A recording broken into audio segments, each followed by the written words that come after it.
Selamat datang di Mahas Podcast, tempatnya berbincang santai tetapi tetap bermakna. Nah, pada podcast di episode 2 ini, kita akan membahas tentang peran pelajar dalam mencegah kenakalan remaja.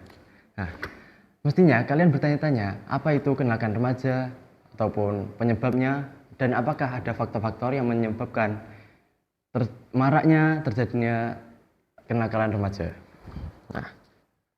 Nah, di sini kita akan mengupas segala seluk-beluk pada problema kita kali ini bersama narasumber kita yang spesial banget, yaitu dari Kapolri, Kapolsek, maaf ya kepencet sedikit, Kapolsek Kecamatan Senori, Kabupaten Tuban. Ini dia Bapak Widodo.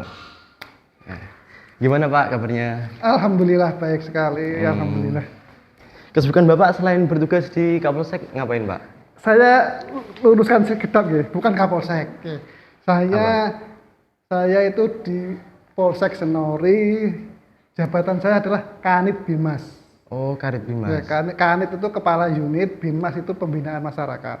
Jadi kalau Kapolsek itu pimpinan saya kalau Kapolsek. Namanya Pak Pak Ibtu Sujarwo. Jadi jangan Kapolsek dari Polsek Senori. Ya. Okay. Ada relatan sedikit ya dari Bapak Widodo ini. Nah, berapa lama Bapak menjabat sebagai ini Pak? Saya di Polsek Senori sudah hampir berapa tahun ya?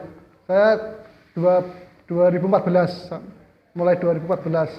Jadi sudah mau 12 tahun lah. Wah, cukup lama ya Pak ya? Alhamdulillah.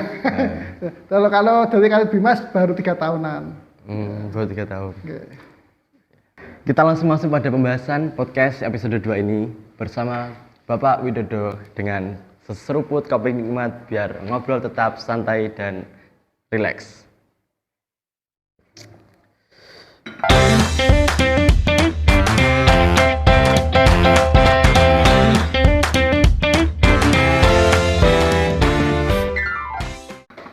Sayangnya aku gak ngopi. Masa ya Pak? Ya, insya Allah. Langsung pertanyaan pertama ya Pak? Oke, langsung. Nah, ini murid-murid banyak yang belum tahu Pak, apa sih kenakalan remaja itu terlebih dari di lingkungan sekolah Pak? Oh, pada umumnya pengertian secara umum ya, kenakalan remaja itu adalah apa ya? Bentuk penyimpangan dari norma. Bentuk penyimpangan dari norma. Norma itu baik norma adat, norma oleh undang-undang, segala norma yang ada di lingkungan, khususnya di sekolahan atau kalau di luar sekolah berarti kan tata tertib sekolah itu bentuk penyimpangan dari tata tertib sekolah. Kalau di lingkungan masyarakat ya adat yang berlaku di masyarakat. Kalau dalam hubungan negara atau ya bentuk-bentuk penyimpangan dari undang-undang itu secara jelasnya adalah kenakalan remaja adalah bentuk penyimpangan norma-norma yang dilakukan oleh anak-anak remaja gitu aja. Oh gitu Pak ya. Dan ini Pak, kapan sebuah kenakalan masih dianggap wajar dan kapan sudah berbahaya Pak? Kalau dianggap wajar itu istilahnya tidak mengakibatkan dampak negatif yang belum mengeluarkan dampak negatif untuk minimal untuk dirinya sendiri lah. Kalau sudah menimbulkan dampak negatif ke lingkungan atau khususnya di lingkungan sekolah gitu ya itu sudah masuk kategori yang itu tadi. Oh, jadi sangat menyebar ya Pak ya? Ya kalau sudah kenakalan remaja. Dan ini Pak, apa faktor utama yang paling sering menyebabkan remaja terjerumus dalam kenakalan remaja Pak?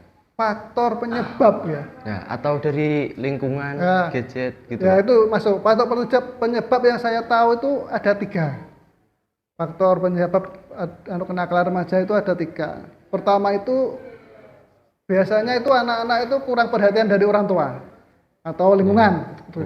Orang tua atau lingkungan teman-temannya kurang perhatian. Akhirnya dia melakukan perbuatan yang istilahnya itu dia ingin mencari perhatian. Jadi dia agar terlihat dipandang gitu Pak. Agar dilihat temannya, oh inilah saya gitu loh. Jadi dia mencari perhatian. Yang kedua itu pengaruh dari teman pergaulan. Nah, kalau kita apa ya bergaul dengan anak-anak baik kan mesti ikut baik Ikutan kan. baik, Pak. Nah, kalau kita bergaul dengan anak-anak yang nakal kita pasti ikut terjumus ke nakal. Istilahnya kalau zaman dulu itu kalau kita mau Jumatan itu, Iya. kalau ada kita jajar orang pakaian wangi, kita kan ikut wangi. Nah, kalau kita jajar dekat dengan orang yang tidak wangi kan ikut dia wangi gitu. Yang ketiga itu media sosial. Media sosial, Media Pak. sosial. Sekarang ini yang penyebab utama kenakalan masa itu. Dia itu ikut ada berita apa gitu, ada postingan apa. Ikut-ikutan itu. temennya, Pak, Nah, gitu, ikut-ikutan Pak. FOMO. tanpa ngesek, tanpa dicek dulu ikut-ikutan. Gitu. Iya. Takut ketinggalan zaman, Pak. Itu benar-benar ya. Dan seberapa besar, Pak, pengaruh lingkungan pertemanan terhadap perilaku remaja? Yuk, ya kalau lingkup pertemanan ya dampaknya besar ya. Kalau soalnya kan kalau apalagi kalau sudah bestie ya. Iya, Nah, Pak. kalau sudah bestie kan Mau nolak nggak gini, kalau nggak nggak enakan. enak kalau sudah bestian itu mau diajak kemana itu pasti kan menolak kan nggak enak dia. Iya, Pasti iya, Pak, ikut. nggak enakan. Nggak enak itu. Dan bagaimana peran media sosial terbentuk memperlaku negatif remaja, Pak? Nah itu Dan balik itu Nah tadi. iya, seperti tadi toh media sosial itu yang paling berpengaruh. Khususnya sekarang itu yang banyak itu yang paling berpengaruh itu TikTok. Ya, TikTok. Pak, TikTok. Itu banyak negatifnya lah daripada positifnya. Gitu. Kan sekarang tren bring-bringan gitu, Pak, itu anak motor goyang-goyang gitu. itu yang Iya.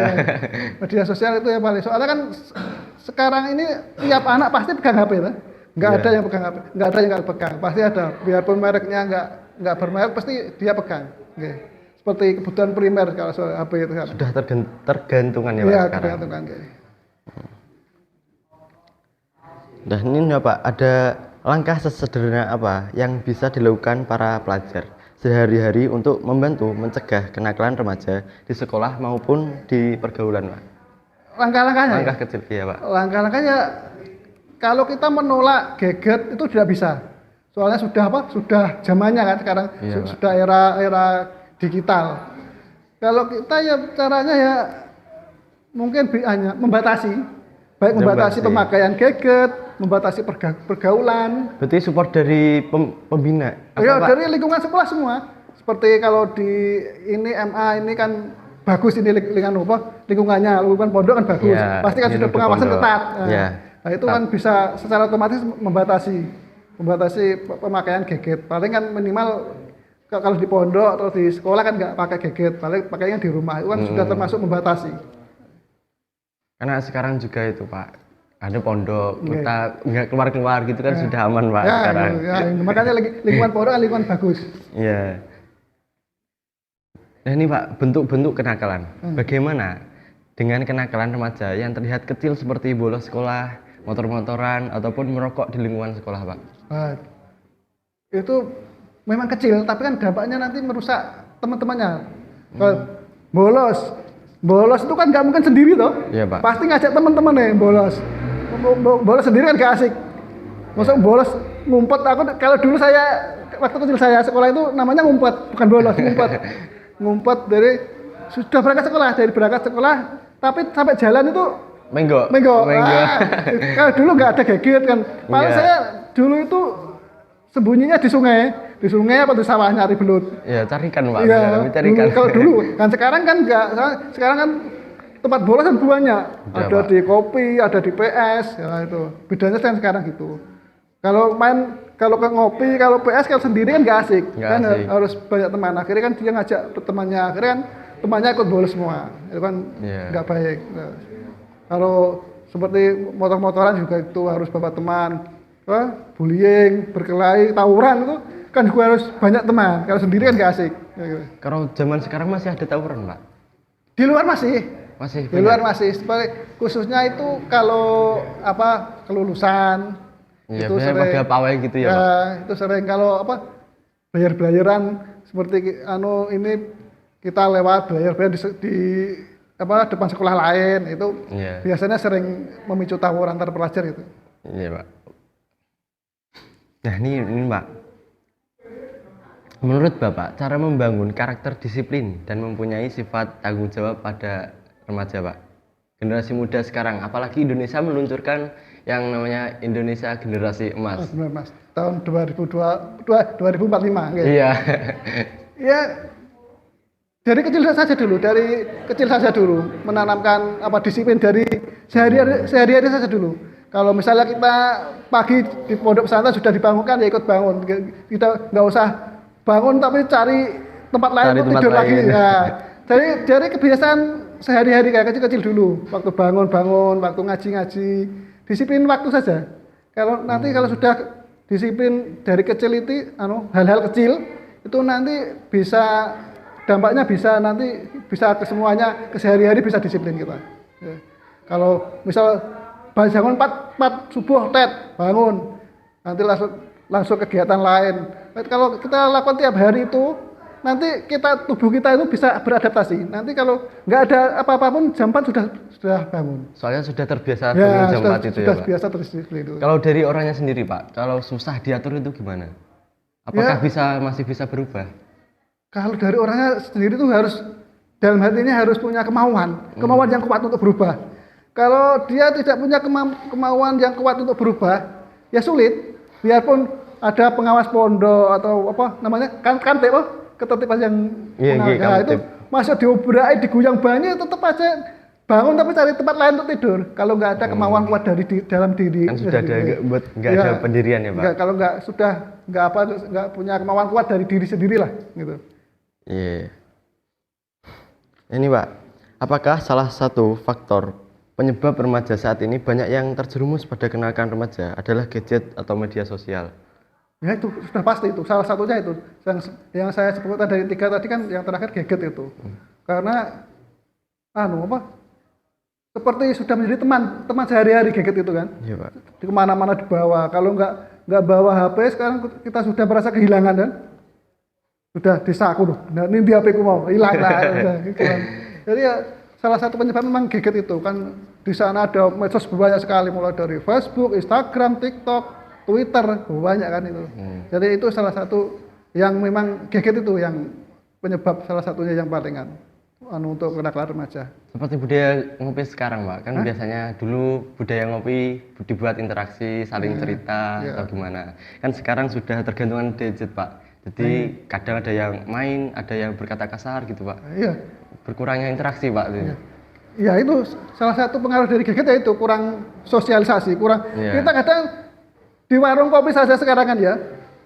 Cuma nggak ngomong. Antar orang itu nggak sudah fokus HP-nya sendiri, main Pak. HP sendiri, ada yang main game, ada yang bahayanya kalau main game nggak apa-apa. Kalau judi online, tuh game online itu yang bahaya, Pak. Biasanya itu. Gitu. Apakah ada dampak atau efek jangka pendek maupun jangka panjang dari kenakalan remaja, Pak? Dari jangka pendek dulu, Pak. Kalau jangka pendek ya, saya nyontohkan yang bully ya. Ya, bullying itu kan melakukan kepada teman yang tidak Bullying itu contohnya satu bullying itu jangka pendeknya tuh anak yang menjadi korban bully itu bisa tidak percaya diri, ketakutan, akhirnya dia gangguan mental juga ya, Pak? Iya, gangguan mental. Akhirnya kan dia kan tidak mau sekolah, akhirnya keluar dari sekolah, atau dia tidak punya kepercayaan diri itu. Jadi kalau jangka pendeknya ya terhadap anak itu ya bisa putus sekolah, bisa tidak percaya diri. Kurangnya percaya diri. Iya. Kalau jangka panjangnya, Pak? Ya kalau jangka panjang ya. Iya. Seperti tadi ya bullying tadi. Bullying itu dari jangka panjang itu, ini pengalaman saya pribadi ya, tak ceritakan. Ya, saya dulu itu juga termasuk korban bullying. Pernah tahun berapa Mas lahirnya dengan Mas? 85. Wah, 95. Oh, masih muda. Saya masih muda, Pak. Saya 81. Dulu itu di 81 ada film namanya Kerasakti ya. Tahu kan? Sun Wukong nih, Pak. Sun Wukong. Ya, Sun Wukong. Itu kan ada yang babi itu. Ada yang babi itu nama Cipatkai kan ya. Patkai. Nah, hidung saya kan udah gini. Saya itu dibully teman-teman saya. Dibilangin patkai. Jadi sampai sekarang itu saya ingat tuh. Sampai sekarang saya masih ingat tuh dampak bullying itu. Jadi dampak panjang bullying itu sampai kita tua masih ingat. Dibully itu pernah dibully teman-teman gitu. Kalau kita kuat, ya, saya termasuk yang kuat lah. Saya seperti sampai sekarang masih bisa survive lah, bisa yang daripada yang dulu-dulu membuli saya kan nasibnya lebih baik saya lah. Itu nggak apa-apa kalau tidak kuat. Itu akan menimbulkan rasa dendam. Kan ada pernah cerita viral kemarin yang sudah tua saling bunuh gara-gara dulunya waktu kecil dibully itu. Dendamnya walaupun sudah selesai tapi ada bekasnya ya, Pak. Iya, masih dendam di diri. Seperti saya ini kan masih ingat. Padahal bully itu saya SD itu 95, saya lulus SD 95-an. Itu tahun 95. Itu sampai sekarang masih ingat. Itu dampaknya itu khususnya teringat terus. Ada dendam lah istilahnya gitu. Tidak bisa melupakan gitu. Nah, ini dari teman-teman ya, pengalaman dari bapaknya. Jangan membuli karena membuli menyebabkan efek yang sangat panjang maupun dari tua tadi ya Pak ya, seperti yang tadi. Ini Pak, dampak lagi ya Pak. Apakah remaja yang pernah nakal masih bisa berubah sepenuhnya Pak? Masih bisa. Semua itu masih bisa. Seperti kita tobat kan masih diterima kan ya. Iya. Tapi harus ada dukungan dari semua pihak. Support system Pak. Ya, support dari semua pihak, mulai dari temannya, bapak ibu gurunya, lingkungannya, orang tuanya harus mensupport, memberi semangat, memberi nasihat kalau perbuatannya itu keliru, perbuatannya itu melanggar norma. Itu kalau dinasihati, temannya tidak meninggalkan, temannya memberikan semangat untuk berubah, itu bisa. Masih bisa berarti masih ya, bisa. Pak? Solusinya Pak, solusi. Apa yang bisa dilakukan orang tua atau pendamping untuk mencegah anak yang terlibat kenakalan remaja? Ya itu solusinya kalau orang tua itu pengawasan. Jangan sampai anak itu dibiarkan bebas sesuai keinginannya. Karena keinginan itu kan tidak sesuai kebutuhan toh. Ya. Kalau nggak disetir berarti bisa. Harus dia pengawasan orang tua harus lebih ditingkatkan lagi. Misalnya anak saya hari ini kemana itu minimal harus dia sebelum pergi harus pamit atau nanti waktu di lokasi ditelepon. Orang tua harus punya pengawasan yang ketat untuk mencegah anaknya terjerumus itu atau mengulangi perbuatan yang nakal. Apalagi anak umur remaja seperti saya ini. Anak-anak remaja ini kan, Pak. Sukanya kan dia bebas itu. Bebas. Kalau nggak diawasi bisa berbahaya, bisa terjerumus ke kenakalan. Ya. Nah, ini Pak, bagaimana peran sekolah dan organisasi menangani dan mencegah perilaku yang menyimpang? Peran sekolah. Kalau untuk kakak OSIS ini Pak. Ya, peran sekolah itu kan sekolah itu ada organisasinya toh. Ya. Kalau siswa ini ada OSIS ini. Lah ini anak-anak OSIS ini pengurus ketua sampai pengurus saya harus proaktif mengajak semua siswa untuk minimal mengikuti peraturan sekolah yang ada. Meminimalisir pelanggaran atau controlling. Ya, minimal OSIS ini jadi contoh bagi teman-temannya. Kalau OSIS-nya baik-baik semua kan nanti kan teman-temannya kan insya Allah mengikuti lah ya. Kalau yang dari siswa itu yang kedua dari guru atau pengawas.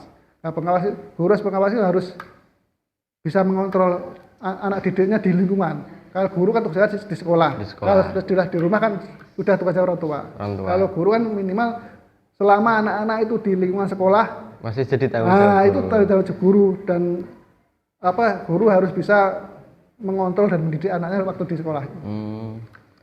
Ini Pak, apa strategi yang efektif agar remaja tidak mudah terpengaruh lingkungan negatif? Strateginya? Ya. Atau dibiarkan di rumah aja? Wah, ya jangan. Kalau dibiarkan di rumah malah nanti anak-anak yang tidak tahu perkembangan di luar, kuper apa? Kudet Pak. Iya. Istilah kudet ya sekarang. Kurang update. Ya, anak-anak biarkan sesuai sesuai keinginan, sesuai bakat lah, sesuai bakatnya diarahkan sesuai bakatnya tanpa dilepas pengawasannya. diarahkan sesuai bakatnya, terus diawasi baik guru, teman-temannya atau apa, dia nanti kan bisa berkembang untuk mencapai cita-citanya dia. Berarti boleh dilepas, tapi agar Harus ada pengawasan terus ya. gitu, Pak. Nah, ini dari Kak Susonnya, menurut kakak, apa yang membuat remaja sering melanggar aturan? Bolos sekolah. Disebabkan?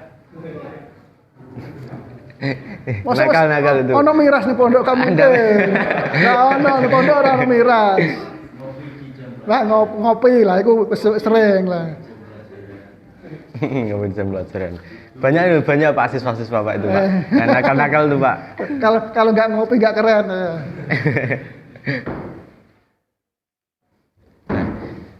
Seperti yang tadi Pak, apakah kenakalan remaja ini dapat mengganggu kesehatan mental dan menjadi sering uring-uringan gitu Pak? Iya, khususnya yang jadi korban. Korbannya Pak? Iya. Yang contohnya anak yang sering diganggu kan nanti kan dia minimal itu tidak punya rasa pede, nggak punya tuh, kurang percaya diri dia. Soalnya sering aku kok diganggu terus, aku kurang opo kan. Dia minimal itu. Ini ada terakhir Pak. Ya terakhir. Oke. Apa? Terakhir.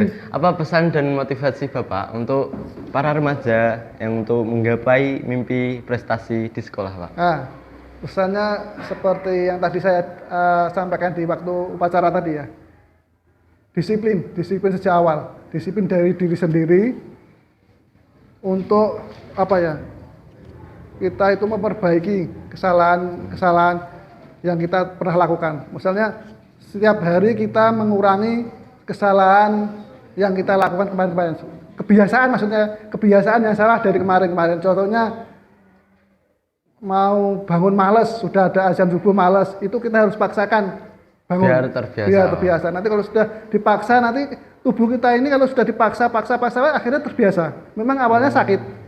Susah banget, tapi kalau sudah terbiasa, akhirnya seperti sudah ada alarmnya sendiri. Ya. Terus penting itu kita itu disiplin, baik disiplin waktu, disiplin apa saja, disiplin belajar, pokoknya disiplin itu kuncinya menurut saya. Sangat penting Pak ya, berarti kedisiplinan, konsistensi itu Pak. Konsisten. Tak terasa sudah cukup lama ya Pak berbincang-bincang. Alhamdulillah. Nah ini terima kasih sudah menonton di Mahas Podcast episode 2 ini. Banyak sekali ilmu-ilmu yang kita belum ketahui yang sekarang sudah dijelaskan oleh Pak Widodo. Ya. Terima kasih telah menyaksikan Mahas Podcast, tempatnya ngobrol santai dan tetap bermakna.